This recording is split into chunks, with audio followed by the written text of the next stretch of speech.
Hello guys, welcome back to Inside Help. Sam Sison speaking here, and today's geopolitics update start with Gaza and Israel. Israel now has very clear understanding about Hamas.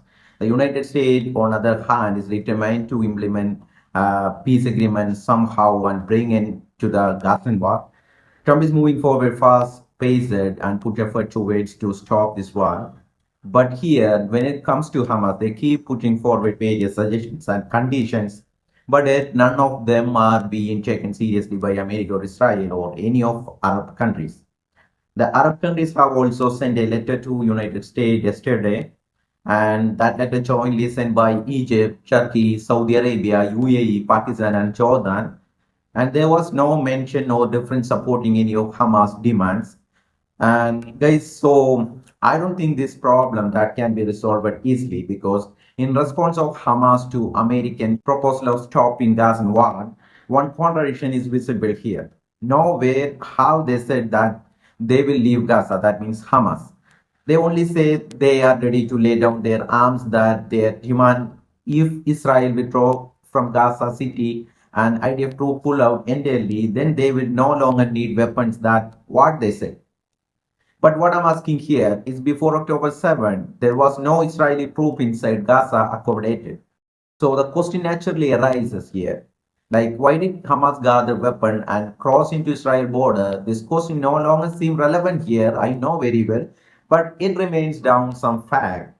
However, guys, even if we look at the current situation and the atmosphere that's developing now, there's still a contradiction in it. The so-called Gaza peace plan is something United States along with Arab nations has forcefully put together and they determined to somehow bring this war to an end. And guys, US and Arab countries drafted and finalized a 20-point proposal here.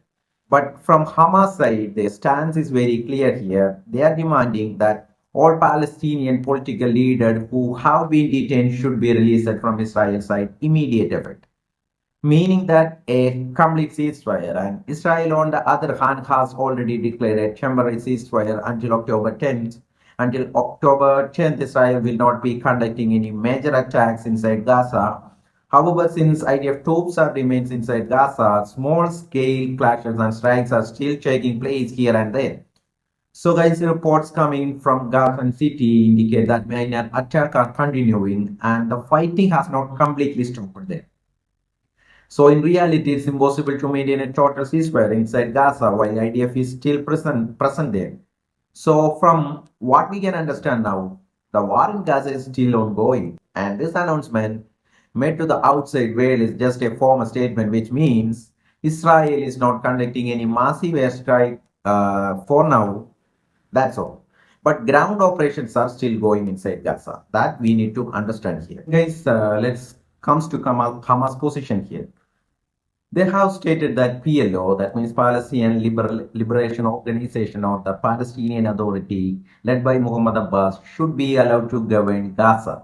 In other words, Hamas wants a governing committee for Gaza that include members of the PLO or PA.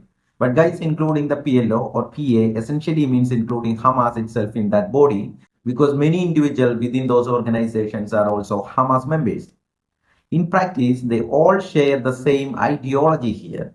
Whether it's PLO, PLA, PA, or Hamas, these are largely same group of people inside. So Hamas demand doesn't really change anything in substance. They are basically asking to re-establish the Palestinian Liberation Organization and to give that authority to govern Gaza. So they claiming people of Gaza themselves should have the right to rule Gaza. But the irony is, Hamas hasn't conducted a single election in Gaza from 2006 to 2005. So how can they now claim that the people of Gaza should be wants to decide whom governs? That's what I fail to understand here. And in fact, Hamas was very clear and specifically stated by name that they will not allow Tony Blair to be appointed as a governor, means Gaza governor, or to take any role in Gaza's administration. So right now, everyone is just waiting and hoping for some positive outcome. At this stage, Hamas has been completely sidelined, and all the ongoing talks are mainly between Arab nations and US and Israel. That's where the situation currently stands. And guys, this has now turned into a very complex issue. It doesn't seem like that Hamas will release hostages so easily. They have already stated that many people are trapped under collapsed building and that several bodies are still buried beneath the rubble. They claim it will take time to clear the debris and find the bodies and hand them over to Israel.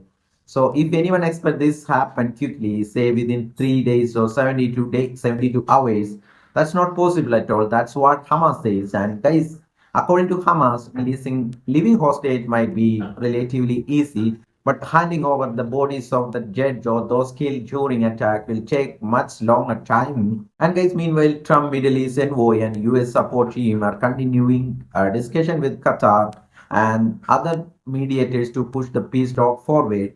Anyway, these are the latest update. As of now, I will share further development as soon as new information comes out.